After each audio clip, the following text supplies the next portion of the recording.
All right, this is a Concord furnace. Turned it on, thermostat up. Listen to that.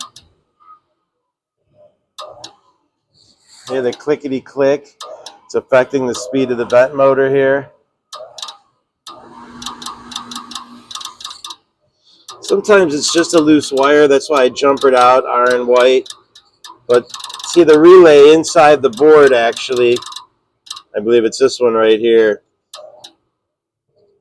Yeah, it's from sitting on the blower, and through the course of its life, it vibrates a little bit, and sometimes it'll break the solder on the 12-pin connector.